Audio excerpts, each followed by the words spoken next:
ನಿನ್ನನ್ನು ಪ್ರೀತಿಸದಿರಲಾಗಲಿಲ್ಲ ನನಗೆ. ಸಂಚಿಕೆ 61. ನಿವಿ ಯೋಚಿಸತೊಡಗಿದಳು. ಅವನು ನನ್ನವನಾಗಿದ್ದರೆ, ನನಗೋಸ್ಕರ ಹುಟ್ಟಿದವನಾಗಿದ್ದರೆ, ನನ್ನನ್ನು ಬಿಟ್ಟು ಬೇರೆ ಹೆಣ್ಣನ್ನು ಕಣ್ಣೆತ್ತಿ ನೋಡಲ್ಲ. ಪ್ರೀತಿಯನ್ನು ಯಾವತ್ತೂ ಕಟ್ಟಿ ಹಾಕಬಾರ್ದು. ಸ್ವತಂತ್ರವಾಗಿ ಹಾರಾಡಲು ಬಿಡಬೇಕು. ಆ ಪ್ರೀತಿ ನಿಜ ಆಗಿದ್ದರೆ ಅವರು ವಾಪಸ್ ಬಂದೇ ಬರ್ತಾರೆ ಅಂತ ಕೃಷ್ಣನೇ ಹೇಳಿದ್ದಾನೆ. ಹೀಗೆಲ್ಲ ಯೋಚನೆ ಮಾಡ್ತಾಳೆ. ಆದರೆ ಅವನು ದಿಶಾ ಜೊತೆ ಇದ್ದಾಗಲೆಲ್ಲ ಹೊಟ್ಟೆ ಒಳಗೆ ಮೆಣಸಿನಕಾಯಿ ಬಿದ್ದ ಹಾಗೆ ಆಡ್ತಾಳೆ. ನೀವಿ ಈಗ ಅಡುಗೆ ಬಗ್ಗೆ ಯೋಚಿಸು. ಇಂದು ತನ್ನಲ್ಲೇ ಹೇಳಿಕೊಂಡವಳು ಕೊನೆಗೆ ಚಪಾತಿ ಮತ್ತು ಮಟರ್ ಕುರ್ಮಾ ಮಾಡಲು ತೀರ್ಮಾನಿಸಿದಳು. ಎಂದಿನಂತೆ ನಿವಿಸ್ ಕಿಚನ್ಗೆ ಸ್ವಾಗತ ವೀಕ್ಷಕರೇ ಎನ್ನುತ್ತಾ ತನ್ನ ಅಡುಗೆಯನ್ನು ಮಾಡತೊಡಗಿದರೆ ಚೇತು ಕೋಣೆಗೆ ಏದುಸಿರು ಬಿಡುತ್ತಾ ಬಂದ ದಿಶಾ, ಸ್ವೀಟ್ ಹಾರ್ಟ್, ನನ್ನ ಜೊತೆ ಬಾ, ನಿನಗೆ ನಾನೇನೋ ತೋರಿಸ್ಬೇಕು ಎಂದು ಹೇಳಿ ಅವನನ್ನು ಅಡುಗೆ ಕೋಣೆಗೆ ಕರೆದೊಯ್ದಳು. ಇಲ್ಲಿಗೆ ಯಾಕೆ ನಾನು ಕರ್ಕೊಂಡು ಬಂದೆ ದಿಶಾ? ಅಲ್ಲಿ ನೋಡು ಎಂದಳು ನಿವಿಯನ್ನು ತೋರಿಸುತ್ತಾ. ನಿವಿ ಯೂಟ್ಯೂಬ್ ಚಾನಲಲ್ಲಿ ತೋರಿಸುವ ಥರ ಅಡುಗೆ ಮಾಡ್ತಿದ್ರೆ ಅದರ ಬಗ್ಗೆ ಗೊತ್ತಿಲ್ಲದ ದಿಶಾ ಅವಳೊಬ್ಬೊಬ್ಬಳೇ ಮಾತಾಡ್ತಿದ್ದಾಳೆ ಎಂದು ಚೇತುಗೆ ತೋರಿಸಲು ಕರೆದುಕೊಂಡು ಬಂದಿದ್ದಳು. ದಿಶಾ ಇನ್ಮುಂದೆ ನಿವಿ ತಂಟೆಗೆ ಹೋಗಬಾರ್ದು, ಅದಕ್ಕೆ ಇದೇ ಸರಿ ಎಂದು ಮನಸ್ಸಲ್ಲೇ ಅಂದುಕೊಂಡವನು ಅವಳು ಹಾಗೆಯ ಅವಳ ಮನಸ್ಥಿತಿ ಸರಿಯಿಲ್ಲ ಎಂದು ಹೇಳಿದಾಗ ತೋರು ಬೆರಳನ್ನು ತಲೆಯ ಬಲಬದಿಯಲ್ಲಿಟ್ಟು ತಿರುಗಿಸುತ್ತಾ ಲೂಸಾ ಎಂದು ಕೇಳಿದಾಗ ಹೌದು ಎಂಬಂತೆ ತಲೆ ಆಡಿಸಿದವನು. ಅದಕ್ಕೆ ನೀನು ಅವಳಿಂದ ದೂರ ಇದ್ಬಿಡು, ಅವಳು ವೈಲೆಂಟ್ ಆದರೆ ಕಷ್ಟ ಎಂದಾಗ ಕೀಲಿ ಕೊಟ್ಟ ಗೊಂಬೆಯಂತೆ ತಲೆ ಆಡಿಸಿದಳು ದಿಶಾ. ಅವಳ ಸರಿಯಾಗಿ ನಗು ಬಂದರೂ ಅದನ್ನು ತೋರಿಸಿಕೊಳ್ಳದೆ ಗಂಭೀರ ಭಾವ ಮುಖದಲ್ಲಿ ತಂದವನು, ಹುಷಾರಾಗಿರು, ಇಂದು ಕೆನ್ನೆ ತಟ್ಟಿ ಹೋದರೆ ತುರಿಗಜ್ಜಿಯಾಗಿದೆ, ಮುಟ್ಟಿದ್ರೆ ನನಗೂ ತುರಿಕೆ ಬರುತ್ತೆ ಅಂತ ಹೇಳಿದ. ಈಗ ನನ್ನ ಕೆನ್ನೆ ತಟ್ಟಿ ಹೋದ, ನನಗೆ ತುರಿಕೆ ಆಗಲಿಲ್ಲ ಅಂದರೆ ಸ್ವೀಟ್ ಹಾರ್ಟ್ ನನ್ನ ಹತ್ರ ಸುಳ್ಳು ಹೇಳಿದೆ ಅಲ್ವಾ ಎಂದು ಮನಸ್ಸಲ್ಲೇ ಅಂದುಕೊಂಡವಳು. ಏನೇ ಆದರೂ ನಾನು ನಿನ್ನನ್ನು ಬಿಡಲ್ಲ, ನೀನು ನನಗೆ ಬೇಕೇ ಬೇಕು ಸ್ವೀಟ್ ಹಾರ್ಟ್ ಎಂದು ನಿರ್ಧರಿಸಿ ಡೈನಿಂಗ್ ಟೇಬಲ್ನತ್ತ ನಡೆದಳು. ಚೇತು ಅದಾಗಲೇ ಅಲ್ಲಿ ಕುರ್ಚಿಯೊಂದರಲ್ಲಿ ಕುಳಿತಿದ್ದ. ನಿವಿ ಅಡುಗೆ ತಯಾರಾದ ತಕ್ಷಣ ಡೈನಿಂಗ್ ಟೇಬಲ್ ಮೇಲೆ ತಂದಿಟ್ಟು ದಿಶಾ ಹಾಗೂ ಚೇತುಗೆ ಬಡಿಸಿ ನಂತರ ತಾನು ಕುಳಿತುಕೊಂಡು ತಿನ್ನತೊಡಗಿದಳು. Wow, chapati with matar kurma my favourite ಎಂದು ಚೇತು ಹೇಳಿದರೆ ನಿವಿ ಅದಕ್ಕೆ ಪ್ರತಿಯಾಗಿ ನಕ್ಕಳಷ್ಟೆ. ಚಪಾತಿ ತುಂಬ ಸಾಫ್ಟ್ ಆಗಿದೆ, ಗುಡ್, ನಿನ್ನ ಕೈ ಅಡುಗೆ ಚೆನ್ನಾಗಿದೆ. ಅಮ್ಮ ಮಾಡುವಾಗ ಇಷ್ಟು ಸಾಫ್ಟ್ ಆಗಲ್ಲ, ಅದು ಹೇಗೆ ಇಷ್ಟು ಸಾಫ್ಟಾಗಿ ಮಾಡಿದೆ ಎಂದು ಚೇತು ಪ್ರಶ್ನಿಸಿದಾಗ ಅದು ಚೆನ್ನಾಗಿ ಗೊತ್ತಿದೆ ಎಂದು ಉತ್ತರಿಸಿದಾಗ ವಾಟ್ ಅಂದರೆ ಚೆನ್ನಾಗಿ ಹಿಟ್ಟನ್ನು ನಾದಬೇಕು, ಆಗ ಸಾಫ್ಟ್ ಆಗುತ್ತೆ. ಓ ಓಕೆ. ನಿವಿ ಚಪಾತಿ ಮಾಡುವಾಗ ಆದ ಘಟನೆಯನ್ನು ನೆನೆಸಿಕೊಂಡಳು. ಚಪಾತಿಗೆ ಹಿಟ್ಟನ್ನು ಕಲಸುತ್ತಿರುವಾಗ ದಿಶಾ ಚೇತು ಜೊತೆ ನಡೆದುಕೊಳ್ಳುವ ರೀತಿ ನೆನಪಿಗೆ ಬಂದು ಹಿಟ್ಟನ್ನು ದಿಶಾ ಅಂದುಕೊಂಡು ಅದಕ್ಕೆ ಚೆನ್ನಾಗಿ ಗುದ್ದಿದ್ಲು. ಎಷ್ಟು ಸಾರಿ ಗುದ್ದಿದಳು ಅಂದರೆ ಮನಸ್ಸಿಗೆ ಸಮಾಧಾನ ಸಿಗುವ ತನಕ. ಅದರ ಪರಿಣಾಮ ಚಪಾತಿ ಸಾಫ್ಟ್ ಆಯಿತು. ಎಲ್ಲರೂ ತಿಂದು ಮುಗಿಸಿ ತಮ್ಮ ತಮ್ಮ ಕೋಣೆಗೆ ಮರಳಿದರು. ನೀವಿ ಕೋಣೆಗೆ ಬಂದಾಗ ಚೇತು ಲ್ಯಾಪ್ಟಾಪ್ ಹಿಡಿದು ತನ್ನ ಕೆಲಸ ಮಾಡುತ್ತಿದ್ದ. ನೀವಿ ಅವನನ್ನೇ ನೋಡತೊಡಗಿದಳು. ಅವಳ ಗೆಳತಿಯರ ಮಾತು ನೆನಪಿಗೆ ಬಂದು ತಾನೀಗ ಅವನನ್ನು ನೋಡುತ್ತಿರುವುದು ನೆನೆಸಿಕೊಂಡು ತನ್ನ ತಲೆಗೆ ತಾನೇ ಮೊಟಕಿದಳು. ಚೇತು ಓರೆಗಣ್ಣಲ್ಲಿ ಎಲ್ಲವನ್ನೂ ಗಮನಿಸುತ್ತಾ ಏನೂ ಗೊತ್ತಿಲ್ಲದ ಹಾಗೆ ತನ್ನ ಕೆಲಸವನ್ನು ಮುಂದುವರೆಸಿದ. ನಿವಿಗೆ ಯಾಕೋ ಅವನ ಜೊತೆ ಮಾತನಾಡದೆ ಜಗಳವಾಡದೆ ಏನೋ ಕಳೆದುಕೊಂಡಂತೆ ಅನಿಸಿತು. ಅದೇನು ಕೆಲಸನೋ ಏನೋ ರಾತ್ರಿ ಆದರೂ ಮುಗಿಯೋದೇ ಇಲ್ಲ ಎಂದು ಗೊಣಗಿದರೆ ತನಗೇನು ಕೇಳಿಸಲಿಲ್ಲ ಎಂಬಂತೆ ಚೇತು ತನ್ನ ಕೆಲಸವನ್ನು ಮುಂದುವರೆಸಿದ. ಅವನಿಂದ ಯಾವುದೇ ಪ್ರತಿಕ್ರಿಯೆ ಬರದ ಕಾರಣ ಅವಳು ಮಗ್ಗಲು ಬದಲಾಯಿಸಿ ಮಲಗಿದಳಾದರೂ ನಿದ್ರಾದೇವಿ ಅವಳಲ್ಲಿ ಮುನಿಸಿಕೊಂಡಿದ್ದಳು. ಚೇತು, ಇನ್ಮುಂದೆ ನಿನ್ನ ಸರಿ ನಿನಗೆ ಹತ್ತಿರ ಆಗಬೇಕು ಅಂದರೆ ನೀನೇ ಸ್ವಲ್ಪ ರೊಮ್ಯಾಂಟಿಕ್ ಆಗಿ ಮುಂದುವರಿಬೇಕು ಎಂದು ಅವನ ಒಂದು ಮನಸ್ಸು ಹೇಳಿದರೆ, ಅವಳು ತನ್ನ ಪ್ರೀತಿಯನ್ನು ಹೇಳಿಕೊಳ್ಳದೆ ನಿನ್ನನ್ನು ಮನಸ್ಫೂರ್ತಿಯಾಗಿ ಒಪ್ಪಿಕೊಳ್ಳದೆ ಆ ರೀತಿ ನಡೆದುಕೊಳ್ಳುವುದು ಸರಿಯಲ್ಲ ಎಂದಿತು ಇನ್ನೊಂದು ಮನಸ್ಸು. ಬಾಯಿ ಬಿಟ್ಟು ಹೇಳದಿದ್ರೂ ಅವಳು ನಿನ್ನನ್ನು ಪ್ರೀತಿಸ್ತಿದ್ದಾಳೆ ಎಂಬುದು ನಿನಗೆ ತಿಳಿದ ವಿಷಯ, ಗೋ ಎಹೆಡ್ ಎಂದಿತು ಅವನ ಮನಸ್ಸು. ನೀವಿ ನಿದ್ದೆ ಬಾರದೆ ಒದ್ದಾಡುತ್ತಿರುವಾಗ ಹಿಂದಿನಿಂದ 2 ಕೈಗಳು ಅವಳನ್ನು ಬಳಸಿ ಹಿಡಿದವು. ತಕ್ಷಣ ಆ ಕೈಗಳನ್ನು ತನ್ನಿಂದ ದೂರ ಸರಿಸಿ ಎದ್ದು ಕುಳಿತವಳನ್ನು ಎಳೆದು ತನ್ನ ಎದೆಯ ಮೇಲೆ ಮಲಗಿಸಿಕೊಂಡನವ.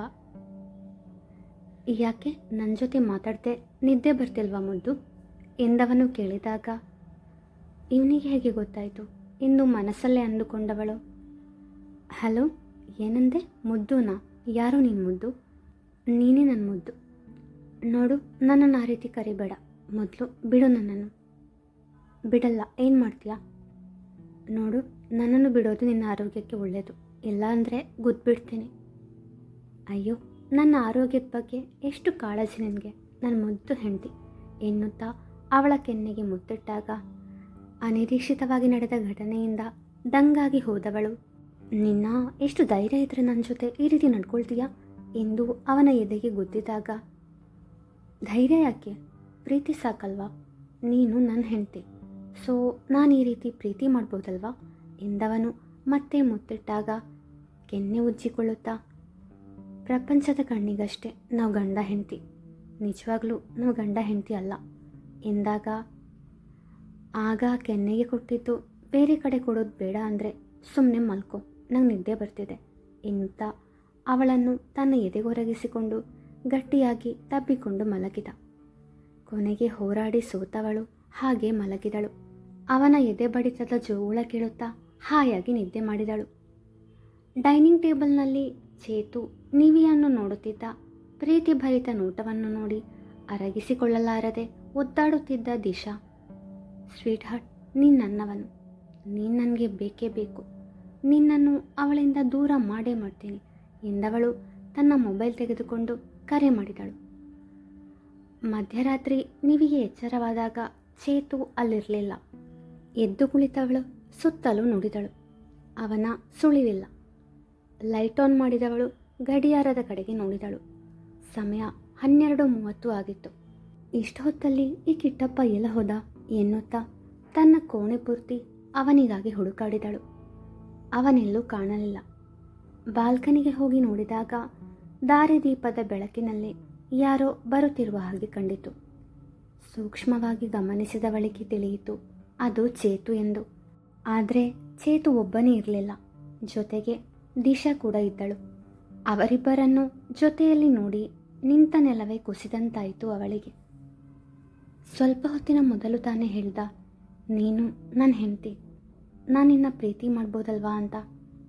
ಈಗ ನೋಡಿದ್ರೆ ಇವಳ ಜೊತೆಗೆ, ಅದು ಇಷ್ಟು ಹೊತ್ತಲ್ಲಿ ಹೊರಗಡೆ ಹೋಗಿದ್ದಾನೆ ಅಂದರೆ ಏನರ್ಥ ಎಂದು ತನ್ನಲ್ಲೇ ಪ್ರಶ್ನಿಸಿಕೊಂಡಾಗ, ನೀನು ಯಾವತ್ತಾದರೂ ಅವನನ್ನು ಪ್ರೀತಿಯಿಂದ ಮಾತನಾಡಿಸಿದ್ಯಾ? ನಿನಗೆ ಅವನ ಮೇಲೆ ಇರುವ ಭಾವನೆಯನ್ನು ಅವನಲ್ಲಿ ಹೇಳಿದ್ಯಾ? ಒಂದು ದಿನವಾದರೂ ಅವನ ಜೊತೆ ಮನಸ್ಸು ಬಿಚ್ಚಿ ಮಾತನಾಡಿದ್ಯಾ? ಹೆಂಡತಿಯಾದವಳು ಗಂಡನನ್ನು ಕಡೆಗಣಿಸಿದರೆ ಅವನು ಪ್ರೀತಿ ಸಿಗುವ ಕಡೆಗೆ ಹೋಗುವುದು ಸಹಜ ಅಲ್ವಾ ಎಂದಿತು ಅವಳ ಮನಸ್ಸು. ಅವನು ಕೋಣೆಗೆ ಬರುವ ಮೊದಲೇ ಹಾಸಿಗೆ ಮೇಲೆ ಪೂರ್ತಿ ಮುಸುಗೆಳೆದು ಮಲಗಿದಳು. ಕಣ್ಣಿಂದ ನೀರು ಒಂದೇ ಸಮನೆ ಹರಿಯುತ್ತಿತ್ತು. ನಿವಿ ಮತ್ತು ಚೇತುವನ್ನು ದೂರ ಮಾಡಬೇಕೆಂದು ಬಯಸಿದವಳು ತನ್ನ ತಂದೆಗೆ ಕರೆ ಮಾಡಿ ಅಲ್ಲಿ ನಡೆದ ಪ್ರತಿಯೊಂದು ವಿಷಯವನ್ನು ಹೇಳಿಕೊಂಡಳು. ಸ್ವಲ್ಪ ಯೋಚಿಸಿದ ಭೈರವರವರು, ನೀನು ಚೇತು ಹತ್ರ ಇಲ್ಲಿ ತನಕ ನಡೆದುಕೊಂಡ ರೀತಿಗೆ ಕ್ಷಮೆ ಕೇಳು. ನನಗನಿಸುವ ಪ್ರಕಾರ ಅವರಿಬ್ಬರು ಒಬ್ಬರನ್ನೊಬ್ಬರು ತುಂಬ ಪ್ರೀತಿಸ್ತಿದ್ದಾರೆ, ಆದರೆ ಮನಸ್ಸು ಬಿಚ್ಚಿ ಮಾತಾಡಲಿಲ್ಲ, ತಮ್ಮ ಪ್ರೀತಿಯನ್ನು ಹೇಳಿಕೊಳ್ಳಲಿಲ್ಲ. ಅದಕ್ಕೆ ನೀನವನಿಗೆ ಸಹಾಯ ಮಾಡ್ತೀನಿ ಅಂತ ಹೇಳು ಎಂದಾಗ, daddy, what are you talking? ನೀವೇನು ಹೇಳ್ತಿದ್ದೀರಾ? ನಾನು ಅವರಿಬ್ಬರ ಪ್ರೀತಿನ ಒಂದು ಮಾಡಬೇಕಾ? No way, it's not possible. Disha baby, ನಾನು ನಿನ್ನ ಹತ್ರ ಏನು ಹೇಳಿದೆ? ಚೇತು ಹತ್ರ ಆ ರೀತಿ ಹೇಳು ಅಂತ. ಅಂದರೆ ಅವನ ಮುಂದೆ ಆ ಥರ ಹೇಳಿ ಅವನಿಗೆ ಸಹಾಯ ಮಾಡ್ತಿದ್ದೀನಿ ಅಂತ ನಂಬಿಸು. ಆದರೆ ಹಿಂದಿಂದ ಅವರಿಬ್ಬರು ಒಂದಾಗದ ಥರ ನೋಡ್ಕೊ. ನೀನು ಚೇತು ಕಣ್ಣಲ್ಲಿ ಒಳ್ಳೆಯವಳಾಗಿ ಇರ್ತೀಯ, ಹಾಗೆ ಇಬ್ಬರಿಗೂ ಗೊತ್ತಾಗದಂತೆ ಇಬ್ಬರನ್ನು ದೂರ ಮಾಡು. ನಾನು ಹೇಳಿದ್ದು ಅರ್ಥ ಆಯ್ತಾ ಅಥವಾ ಇನ್ನೂ ಬಿಡಿಸಿ ಹೇಳಬೇಕಾ? ಬೇಡ ಡ್ಯಾಡ್, ಐ ಗಾಟ್ ಇಟ್. ನಂಗೆ ಅರ್ಥ ಆಯಿತು. Thank you so much dad. Love you, bye, good night ಎಂದು ಕರೆ ಸ್ಥಗಿತಗೊಳಿಸಿದಳು. ಸಮಯ ಮಧ್ಯರಾತ್ರಿ. ಚೇತುಗೆ ನಿದ್ದೆ ಬಂದಿರಲಿಲ್ಲ. ಇನ್ಮುಂದೆ ನೀವೀಗೆ ಹೇಗೆ ತನ್ನ ಪ್ರೀತಿಯ ಅರಿವು ಮೂಡಿಸಬೇಕು ಎಂದೆಲ್ಲ ಯೋಚಿಸುತ್ತಿದ್ದ. ಅಷ್ಟರಲ್ಲಿ ಅವನ ಫೋನಲ್ಲಿ ಸಂದೇಶವೊಂದು ಬಂದು ತನ್ನ ಇರುವಿಕೆಯ ಬಗ್ಗೆ ತಿಳಿಸಿದಾಗ ಫೋನ್ ಕೈಗೆತ್ತಿಕೊಂಡು ಅದನ್ನು ಓದಿದ. ಆ ಸಂದೇಶವನ್ನು ದಿಶಾ ಕಳಿಸಿದ್ದಳು. ಸ್ವೀಟ್ ಹಾರ್ಟ್, ನನಗೆ ನಿನ್ನ ಹತ್ರ ಮಾತಾಡಬೇಕು ಪ್ಲೀಸ್. ನಾನು ನಿನ್ನ ರೂಮ್ ಹೊರಗಡೆ ಕಾಯ್ತಾ ಇದ್ದೀನಿ ಎಂದಾಗಿತ್ತು ಆ ಸಂದೇಶ. ಏನೇ ಮಾತಾಡೋದಿದ್ರೂ ನಾಳೆ ಮಾತಾಡೋಣ, ಇಷ್ಟು ಹೊತ್ತಲ್ಲಿ ಮಾತನಾಡುವುದು ಬೇಡ ಎಂದು ಪ್ರತ್ಯುತ್ತರ ಕಳುಹಿಸಿದ. ನೀನು ಬರುವ ತನಕ ಇಲ್ಲೇ ಇರ್ತೀನಿ ಎಂದು ಅವಳಿಂದ ಸಂದೇಶ ಬಂದಾಗ ಬೇರೆ ವಿಧಿಯಿಲ್ಲದೆ ನಿವಿಯನ್ನು ಪಕ್ಕದಲ್ಲಿ ಮಲಗಿಸಿ ಮೆಲ್ಲಗೆ ಎದ್ದು ತನ್ನ ಕೋಣೆಯಿಂದ ಹೊರಬಂದ. ದಿಶಾ, ಏನಾಗಿದೆ ನಿಂಗೆ? ಎಷ್ಟೊತ್ತಲ್ಲಿ ಏನು ಮಾತು ನನ್ನ ಜೊತೆ ಎಂದು ರೇಗಿದಾಗ, ನಂಗೆ ತುಂಬ ಹಸಿವಾಗ್ತಿದೆ ಹಾಗೂ ನಿನ್ನ ಜೊತೆ ಮುಖ್ಯವಾದ ವಿಚಾರವನ್ನು ಮಾತಾಡಬೇಕಿತ್ತು. ಅದು ಹೇಳದೇ ಇರೋ ತನಕ ನಂಗೆ ನಿದ್ದೆ ಬರಲ್ಲ ಎಂದು ಅತ್ತಾಗ ತನ್ನ ನೆತ್ತಿಯ ಮೇಲೆ ಬೆರಳಾಡಿಸಿದವನು, ಅವಳು ಮಲಗಿದಾಳೆ, ನಾಳೆ ಆಫೀಸಿಗೆ ಬೇರೆ ಹೋಗಬೇಕು, ಸೊ ಅವಳನ್ನು ತಿಂಡಿ ಮಾಡುವಂತ ಎಬ್ಬಿಸೋಕ್ಕಾಗಲ್ಲ. ನೀನೇ ಏನಾದರೂ ಮಾಡ್ಕೊಂಡು ತಿನ್ನು, ನನಗೂ ಅಡುಗೆ ಬರಲ್ಲ, ನಿಂಗೆ ಗೊತ್ತಲ್ವಾ ಎಂದಾಗ, ನನಗೂ ಅಡುಗೆ ಬರಲ್ಲ ಎಂದಳು ಮೆಲುದನಿಯಲ್ಲಿ. ಮತ್ತವಳೇ ಮಾತು ಮುಂದುವರೆಸುತ್ತಾ, ಹೊರಗಡೆ ಹೋಗುವ ಪ್ಲೀಸ್, ನಂಗೆ ಐಸ್ ಕ್ರೀಮ್ ಬೇಕು. What are you mad? ಎಷ್ಟು ಹೊತ್ತಲ್ಲಿ ಐಸ್ ಕ್ರೀಮಾ? ಈಗ ತಾನೇ ಹಸಿವಾಗ್ತಿದೆ ಅಂದೆ, ಮತ್ತೆ ಐಸ್ ಕ್ರೀಮ್ ತಿಂದರೆ ಸಾಕಾಗುತ್ತಾ? ಹ್ಞೂ ಪ್ಲೀಸ್ ಕಣು, ನನ್ನ ಜೊತೆ ಬಾ, ಇಲ್ಲಾಂದರೆ ನಾನು ಒಬ್ಬಳೇ ಹೋಗ್ತೀನಿ. ಚೇತುಗೆ ಅವಳ ಜೊತೆ ಹೋಗಲು ಮನಸ್ಸಿಲ್ಲದಿದ್ದರೂ ಈಗ ಅವಳಿರೋದು ತನ್ನ ಮನೆಯಲ್ಲಿ ಅಂದಮೇಲೆ ಅವಳ ಜವಾಬ್ದಾರಿ ತನಗಿದೆ. ನಾಳೆ ಅವಳಿಗೇನಾದರೂ ಆದರೆ ಎಲ್ಲರೂ ತನ್ನನ್ನೇ ದೂಷಿಸುವರು.